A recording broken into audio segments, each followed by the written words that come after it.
TTB Music Podcast.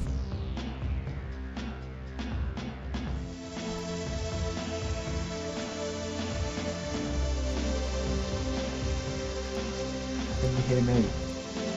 Hear me? Question I've been asking many Can times. you hear me? Can you hear me?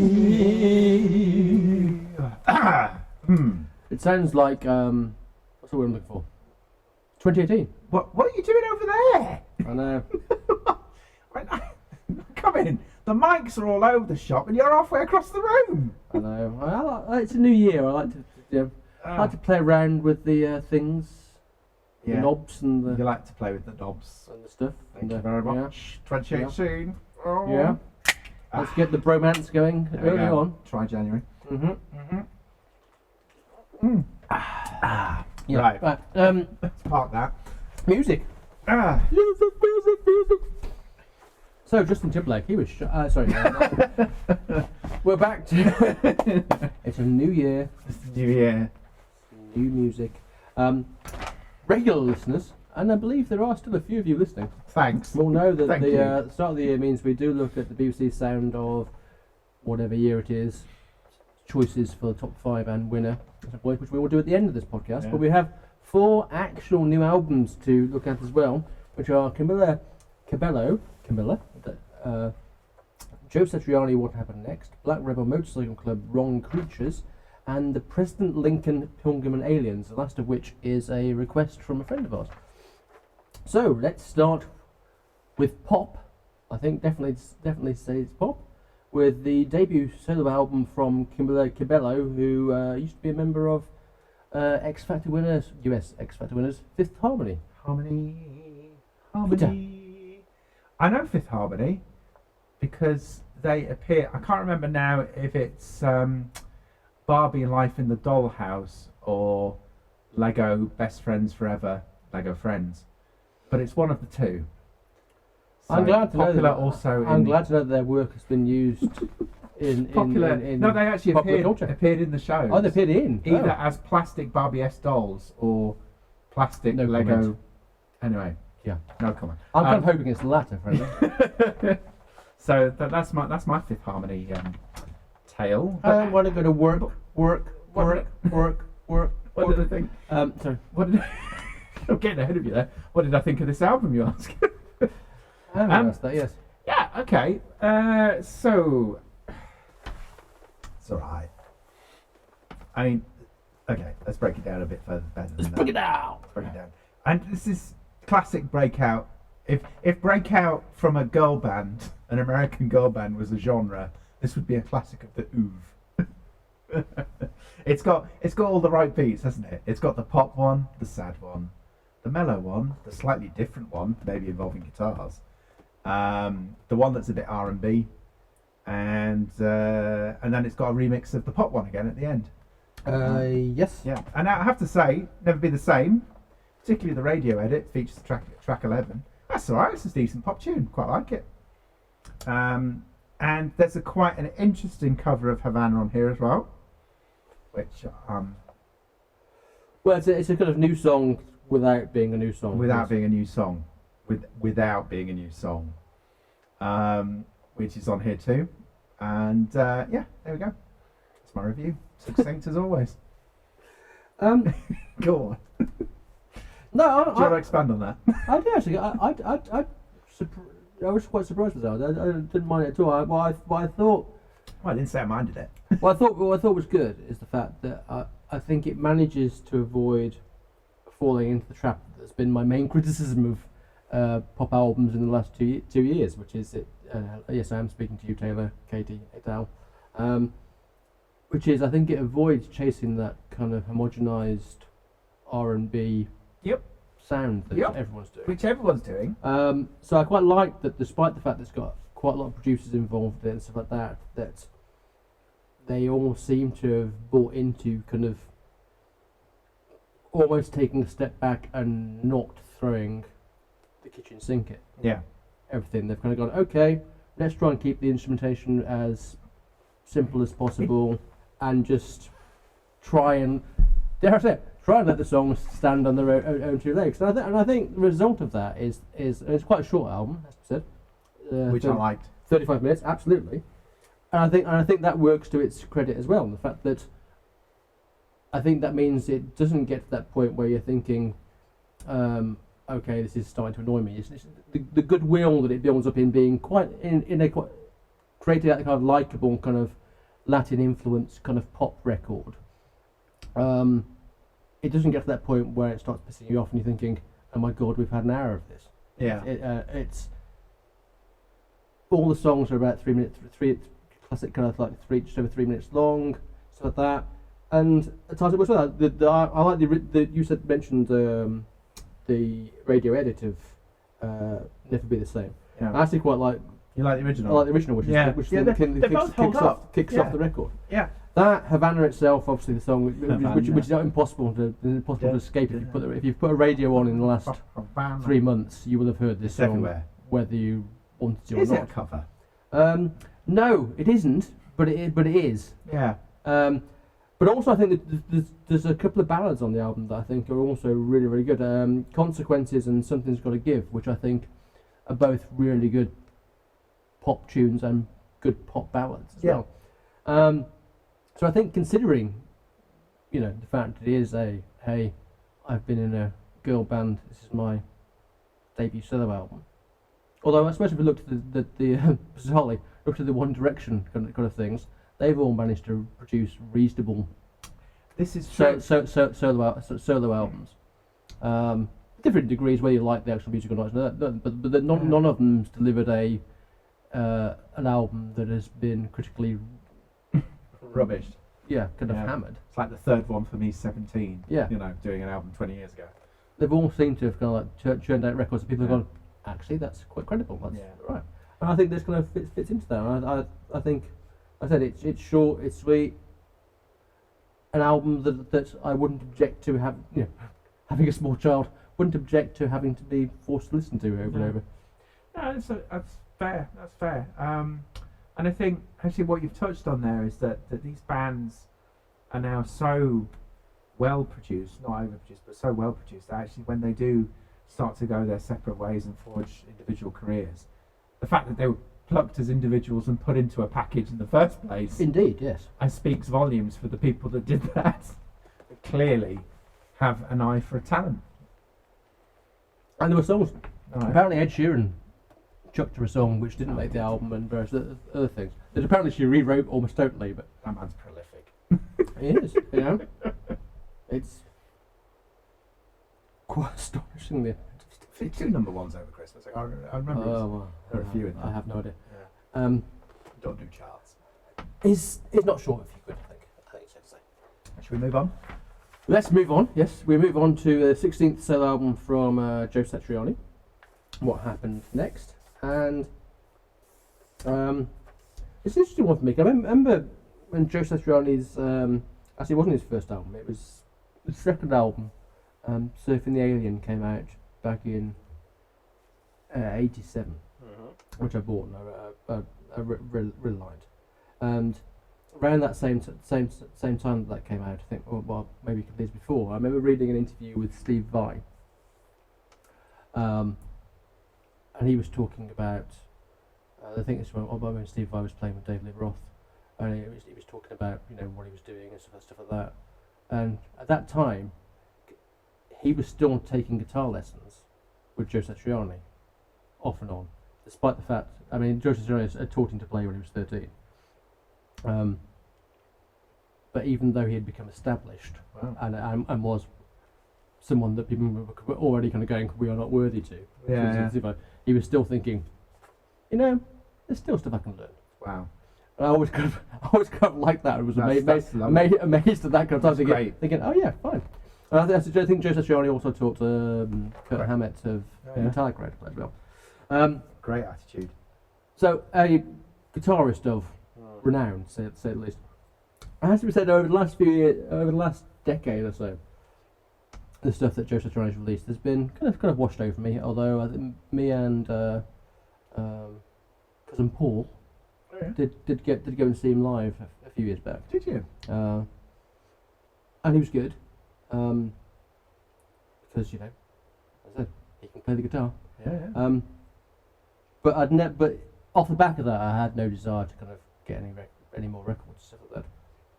So I was pleasantly surprised by what happened next. Partly because I think the last few albums of his have been more kind of experimental and trying to be, I don't know, almost kind of concept albums in a kind of instrumental kind of way, and could have been more kind of spacey and out there and stuff like this. Whereas this appeals to my rock sensibilities, because basically it's a three-piece rock band. Satriani, Glenn Hughes, who is one of the best bass players in the world, rock bass players in the world, originally from Deep Purple, and the drummer from Red Hot Chili Peppers, Chad Smith.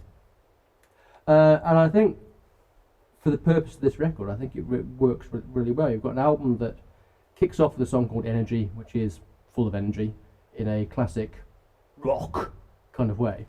In fact, so much so, it's kind of thing, I think about 30 seconds into Energy, you're almost kind of waiting for the kind of like vocals to come in. It's got classic kind of hard rock thing, you're thinking, okay, someone's about to come in and go, "Rah!" Which bizarrely is not to say that this album is a kind of one-trick kind of hard rock pony, because actually there are highs and lows in the kind of full-out kind of rockiness to it, and slightly more mellow stuff, particularly in the middle of the album where you've got Cherry Blossoms, Righteous and Smooth Soul, which are in a row, which I think are all kind of a bit more relaxed. And Righteous particularly, I think, would be, if this was an album that had singing on it, Righteous is the track I think people would pick out and go, okay, this is the single. And yeah, it just reminded me how much I do like A, instrumental music, and B, because we have done instrumental music on. We haven't done it for a long time though. But it's usually synth based. It's usually is synth based. Dance Place, Orbital, things like that. This is the first kind of like guitar-y kind of rookie kind of thing.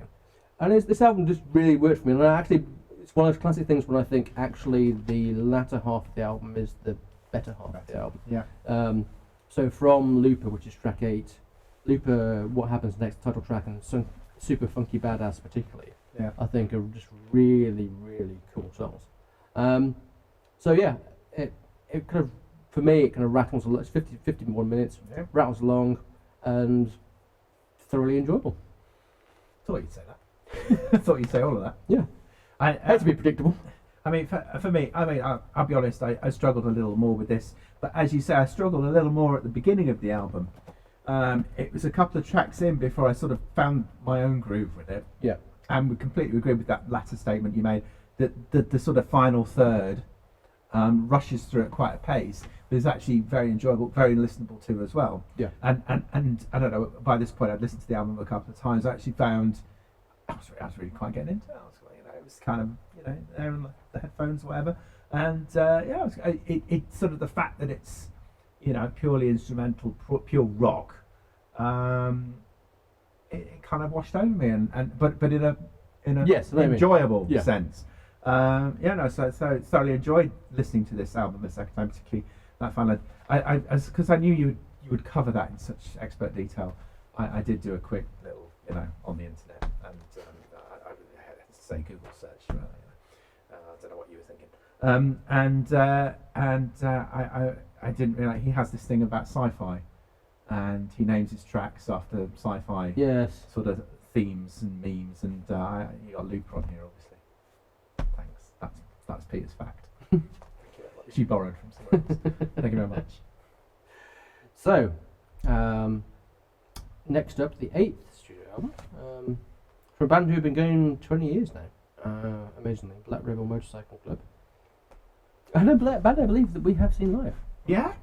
With my brother. With your brother? Of all things, a long time ago now. A very long time ago. I was still. Anyway. I was still living a little bit closer to you than I do now. Yes, a long time ago. That was a long time ago. And we went to see them. It was Brixton Academy. Yeah. But the thing I remember about that gig, And I was talking to mutual friends of ours not that long ago about all this, about gigs that were amazing and gigs that were slightly disappointing. What slightly disappointed me about that gig, and it was a point that came up in conversation earlier, is London crowds do have a little bit of a reputation of being a bit flat. At that gig, we were sat down. We were sat down in very comfy chairs. This is very true. And that's what I remember about the gig. I don't remember much about the band. I just remember being sat. We were sat in comfy chairs, and it felt very odd. For the type of gig, yes. Yeah, for that particular gig. But anyway. But moving on. As for this album. Moving on. 2018 version. 2018. BRMC. Spooling forward. Do we care? Initial listen, I was going to say, no, certainly not. But, again, listen to this album 2 or 3 times. I have to say, that first album, that debut album, was stunning. Yeah. And I think as a career high, possibly, one that they probably struggled to compete with. Then there was the inevitable slack in the middle. Yeah. And I think the last time that they came up on our list, I remember thinking, a bit of a dirge. But actually this album, not a return to form, but it's a perfectly, I'm not going to say it, listenable album. Solid. It's a perfectly enjoyable album. And if you're a fan already, I think this is good. As good as you're going to get. It's all right. Yeah, I mean, it's all right. Good. No, I think that's a bit right. I mean, it's a weird stuff because it starts off with a kind of atmospheric instrumental thing, DFF, which for me is totally pointless. It's just like what the. Yes. But then it goes into Spook, which is bizarrely unrepresentative short track. Yeah. Which is classic indie rock. Spook is good. Yeah. Spook is really good. And then it goes on a run. Sorry to interrupt. It goes on a bit of a good run. It kind of tells a little bit towards the end, but it then goes on a good run, a good solid run of tracks. In my opinion. Yeah, I mean, I agree. I mean, I think right. You're right. I mean, particularly although for me the strongest bit of the album is the middle bit. So kind of Echo, Ninth Configuration, Question of Faith, particularly, are all really good. Although I did read a review this morning after I'd written that down, and someone commented, "Yeah, Echo just sounds like someone doing Coldplay." But then they went, but then they put in brackets, kind of like, "Only better." Yeah. Which I thought was quite funny. The thing I've got the problem. If I have a problem with, I suppose the thing I've always had about them is even 20 years on, is they've always kind of felt like they're the Doors doing an impersonation of a 80s UK indie band. I'm just letting that sink in. Yeah, which clearly it's not necessarily a bad thing. No. But that Latter Day Doors, I reckon. Well, not quite. I'm still speaking about when all the main members were still alive. Latter Day, but obviously as opposed to your Latter Day Doors. Yeah, my Latter Day again. Less about that period, the better. I'm thinking latter sort of LA Woman kind of period as opposed to peak, peak Morrison. Yeah, no, I think very much LA Woman. Yeah. Okay, moving on. We move on to the second album by a band called the President Lincoln, Pilgrims and Aliens. And I should say up front here to do one of those disclaimer things that people occasionally do. They're reviewing this on the recommendation of a friend of ours called Karina. Hello, Karina. Hello, Karina. Who is friends with the guitarist Pete Fussy and backing singer Mo Doshi. So because she'd brought this album to our attention, I thought, why not? Didn't know they were. Let's give it a go. The good news from my point of view, at least, is I don't think it sucks, so that's a good thing. I was thinking, I've agreed to review this album, and I've told someone I've agreed to review this album. If I now think it's shite, that's going to be really, really awkward. Because we're always honest. Yeah. I was thinking, that could be bad. Thankfully, that is not the case. And this is it's actually a really interesting. The first thing I really liked about this record, it has to be said, is it starts immediately. So the opening track, which I'll get to a bit, which is called "An Attack on My Art is an Attack on My Progress," and before you think it's a Manic Street Preachers song, it is and it isn't. It literally starts. I think the opening second, he starts singing. It's the album. He starts singing. It's like no kind of like, hey, let's have a little intro, and then the thing is, no, we start. I really, really like that kind of thing. The song itself is also actually a really, really good slice of modern pop rock. Yeah. Obviously, you do have the slight pretension of the kind of title, which immediately makes you start reaching for Manic Street Preachers, 1975, and other kind of bands. And it does indeed mention William Morris, a textile designer, poet, etc., in the song. Don't hear a lot of, but it's quite fun. It's quite fun for them, and thankfully there is more of that fun in the album, particularly. Song for My Captors, which is in the middle of the album, which I think is a cracking song. It's that same kind of infectious kind of indie pop quality. It's an uneven record, I'll admit, but overall I kind of found it a very pleasing one, and one that offered up more in it that made me interested to hear more of the band rather than less of the band. And particularly the standout moment on the album for me is track 3, Next Year in Brooklyn. Yes. Which I have been told by a reliable source, Karina, that it's written about a friend of theirs who died. Wonderful. I mean, but yes. But it's a magnificent 70s infused. I'm now gonna have ballad. to qualify what I just said. Yeah, but give me a moment. Ballad. And it's just a beautiful song. Yeah, it really is. And it encaptures all that's good about the album and about the band. So you've got that whole thing. I was also thinking the other day that there's clearly kind of early 70s Bowie, T-Rex kind of influences going on across the whole of the album. But it's kind of channeled through a kind of vocal delivery by the lead singer. That's, for me, was kind of a cross between Mike Scott of the Waterboys and Brian Moloko of Thingamajiggy. That band he was in. Yeah. That's the second time we've failed with him and his band. I know, yeah. How embarrassing for a podcast. We've got to give props to Brian at some point. Yeah. Yeah. So that anyway. So actually, overall, I thought, yeah, this album's alright. There's enough in this album that makes me want to learn more about the band, and if they were doing a gig in London, I'd be very tempted to go. I'd be there with you. Next Year in Brooklyn almost had me in tears, in a wonderfully positive kind of way as well. It really struck a chord, and having you just told me that, it makes perfect sense. Having had a dear friend of ours pass away, indeed, who spent latter years of his life in Brooklyn, and having been reminded of the times we spent there.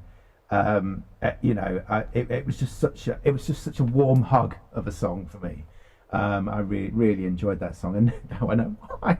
It really spoke to me. So also, that really helped it was obviously the backing vocals of said person Mo, who there's almost that duet feel going on throughout the song. And I really liked the way her voice kind of blended on the background vocals, and particularly almost sharing the vocals towards the end of the track. And that's sort of speaking to each other across this an indefinable space that sadly cannot be crossed. It just really spoke to me of the song.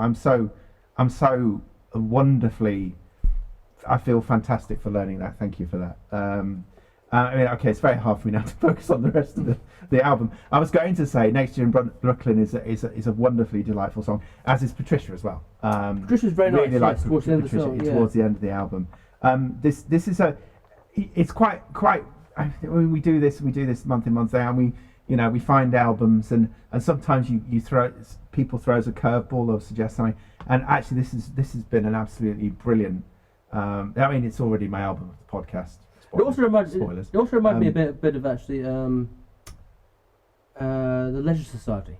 Yes. Yeah. Had that kind of element of kind of the kind of quirkiness of the Yes, thing. and it's I've read reviews that have also said Decemberists as well, but I think I think for me it's more Leisure Society. More than quirk, but I can understand why people might say that. Yeah. No, it's got a. I was going to say whimsy or folksy feel to it. I don't think that's a bad thing. Yeah, and it had, and obviously a band that clearly have their, they've clearly got feet on either side of the Atlantic. And I think the lead singer is American. Yeah, it comes very much. That very much comes through in their sort of songwriting as well. It has that classic English songwriting sensibilities about it, but with that clear sort of East Coast, Decemberist sort of feel. Really enjoyed this album. And now I know why. So finally, we move on to the BBC sound of 2018, more specifically the top 5. And as usual, as of last year when we decided we weren't going to go through each individual one because it was a bit of a pain. The top 5 were Pale Waves from Manchester, Khalid from the US, I Am DDB from Manchester, Rex Orange County from the glorious Hazelmere, and Sigrid from Norway. Overall opinion of the top 5 and any specifics that you'd like to draw out from said people? Obviously leaving Sigrid to last. Yeah, we'll leave Sigrid to last. I'm quite having now sort of seen the list written out, and seeing Manchester written down twice is always good. I increasingly struggle. Comment on the list overall. I increasingly struggle with this every year. This exercise. Yeah. I mean, we used to really sort of throw ourselves into it. And I think when we were doing that, actually the quality of the list overall was possibly higher. Maybe. Now I'm going to qualify that when we get to the final couple of artists, but I just feel that it comes through. It's very It's becoming very formulaic as an exercise. Not us reviewing it. Yeah. The compilation of the list. Sure. As a whole, and when you get to the end of the list, it is very much the band that sounds like it could be from the 80s or the 90s, the indie band, the urban artist, the grime artist, the sort of quirky guitar-y, possibly country. And then last year we had, of course, the man of many talents. So there's always a curveball thrown in, but it just feels as a list, it's becoming quite less of a signpost, I suppose, to what's really going on. Or maybe I'm just getting older. I don't know. Could be. I mean, keep me awake at night, you know. Yeah, it's. I mean, it's interesting. I mean, I'm. Did you listen to the longer list at all? I did listen to the longer list because there was a Spotify playlist for the longer So how does it? I saw. How does it compare to? How does this 5 compare to the longer list? Well, I listened to the longer list just after the list came out. Right. And this wasn't my top 5. Okay, so I listened to the short list because I'm lazy, and maybe the lesson therein is listen to all of them, Peter. I'm actually going to be quite. I'm going to be quite nice about most of this, but I'm going to start off by my negative, which is the artist that came third, which is I Am DDB, which is Dana De Brito, who I found incredibly dull. I mean, just didn't grab me, didn't engage me at all. And when I listened to the full list, I thought she was joint worst thing in the full list. So I wasn't expecting it to be in the top 5 at all. That's point number 3. She's going to be the one with the most successful career then. Quite possibly. I mean, but to be fair, that's based on two tracks. So you know, she may well be hugely talented, and I may live to eat my words on that. It wouldn't be the first time. Outside of that, I didn't mind the rest of the stuff. I mean, Pale Waves were quite fun but as soon as the Pale Waves first song, Pale Waves song, I thought, this is the 1975. but just with a female singer. I'm thinking, actually, okay. I think I prefer the 1975, the female singer. And television romance is a lovely, lovely, lovely infectious slice of guitar pop. The problem I had was that the other track, There Is Honey, sounded exactly the same. So There Is Honey that I just sounded exactly the same. Yes. And so that I would need to hear more of them to know whether they are quite literally a one-trick pony or whether there is more depth to their sound. But the two tracks, I liked the two tracks, but my problem with the two tracks was the fact that they sounded very similar. I didn't mind Khalid. Your guy, he's obviously I mean, clearly this is a BBC thing, it's a UK thing, and his album, his debut album, came out in the middle of last year. What? Yeah. So he's and sung very well in the States as well. Bit of an odd inclusion then. Yeah, I mean, but maybe they're just expecting him to be to build on that. To be one of that. I mean, I like that Young, Dumb and Broke was kind of perfectly formed, wasn't he? Yeah, I mean, I like Young, Dumb and Broke track that's on the thing, which actually was so good that it earned him a sports slot on Lord's tour. She kind of went, oh, I really like that. So I like. He just seems to be an artist that has that seems to have a large scope in what he's trying to write and what he's trying to think of. I did read somewhere that his modern songwriting idol is actually Father John Misty. Right. He likes storytellers and people that are trying to do more. So I didn't kind of mind his thing. And similarly with Rex Orange, County Country. Young man Alex O'Connor, who apparently was on the what do we call the album? Trial of the Creators album. His voice, at least, was on Trial of the Creators album. The two tracks of his that were on that playlist were kind of weird because you had the one which was "Loving Is Easy," which is very much a 70s piano ballad, West Coast kind of thing. And I didn't mind. Yeah, which was quite quite good. And I was going to come in avoiding using the ping kind of thing. But bizarrely, I was searching for this song earlier on online, and I found the Times reviewing the song when it came out, the track coming out, and the person in the Times said, "Todd Rundgren in his soft rock pomp is reborn in the guise of a suburban Surrey teenager. His dreamy song is like an Indian summer breeze."